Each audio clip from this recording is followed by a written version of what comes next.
민주당은 오늘 기자회견에서 지난해 쌀값 폭락의 원인을 정부의 넉장 대응 탓으로 돌렸습니다. 이는 사실이 아닙니다.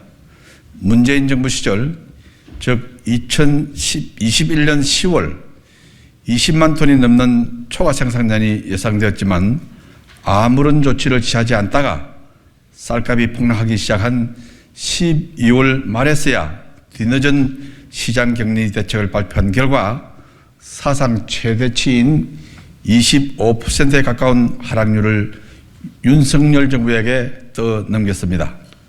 반면 윤석열 정부는 출범 직후 신속하게 수학기 사상 최대 물량인 90만 톤 정부 매입 계획을 발표하여서 폭락하던 쌀값을 18만 원대로 회복시키고 이후에도 지속적으로 면밀한 수급 관리를 통해서 올해 9월에는 쌀값이 20만 원 선까지 회복하였습니다.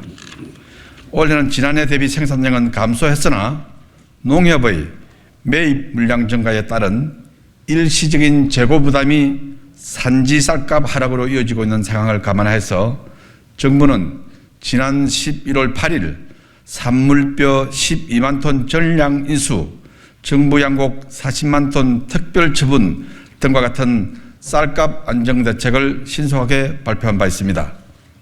그러나 11월 들어서 산지 쌀값이 다시 20만 원 이하로 하락하면서 농촌 현장에서 우려하는 목소리가 커졌습니다. 이에 따라 정부는 지난 29일 농협의 23년산 재고 물량 5만 톤을 내년 해외 원조량으로 활용하여 산지 쌀값이 안정되도록 하겠다고 발표하였습니다. 많은 농업인단체에서 정부의 신속한 쌀값 안전 대책을 환영하는 입장을 표명한 바 있습니다. 하지만 민주당은 또다시 과잉 생산, 쌀값 하락 등 많은 문제점이 우려되는 가격 보장제를 도입하겠다며 양곡관리법 개정을 무리하게 추진하려 하고 있습니다. 가격 보장제는 많은 부작용이 발생하여 문재인 정부에서도 민주당 주도로 폐지했던 쌀 변동직불금과 유사한 제도입니다. 가격 보장제는 우리 쌀 산업을 과거로 회귀시킬 뿐만 아니고 쌀 산업과 농업 농촌 발전에 절대로 도움이 되지 않는다고 보고 있습니다. 민주당은 왜 스스로 폐기했던 정책을 다시 추진하고자 하는 건지부터 명확히 밝혀야 할 것입니다. 또한 여당이 법안 논의에 미온적이라는 민주당의 주장은 사실이 아닙니다. 11월 중 농림법안 소위를 2차례 개최해서 양곡관리법 등 민주당에서 요구하는 법안을 심도 있게 논의한 바 있고 여야 논의 과정에서 여전히 의견 차이가 크기 때문에 계속 심사하기로 합의한 바 있습니다. 심지어 합의안 도출을 위해서 여당에서도 의원 입법 발의를 통해서 양곡관리법 병합 심사하도록 요구하였습니다. 그런데 이러한 부분에 대해서는 전혀 언급하지 않은 채 국민의힘이 법안 논의에 미온적이었다는 것은 사실을 왜곡하는 민주당의 주장입니다.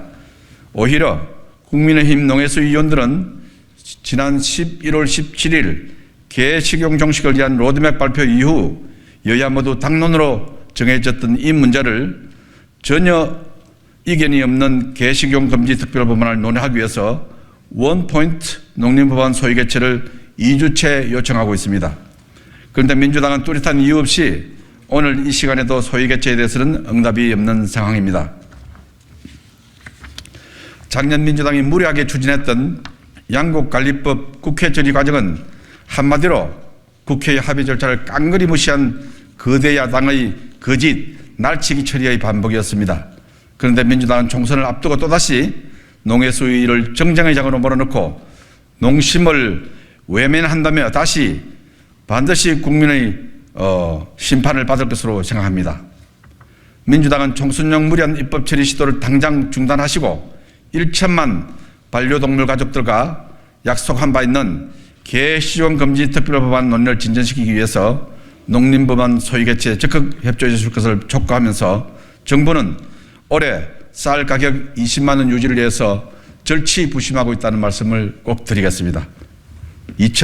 2023년 11월 1일 국민의힘 농림축산식품해양수산위원회 위원 1동,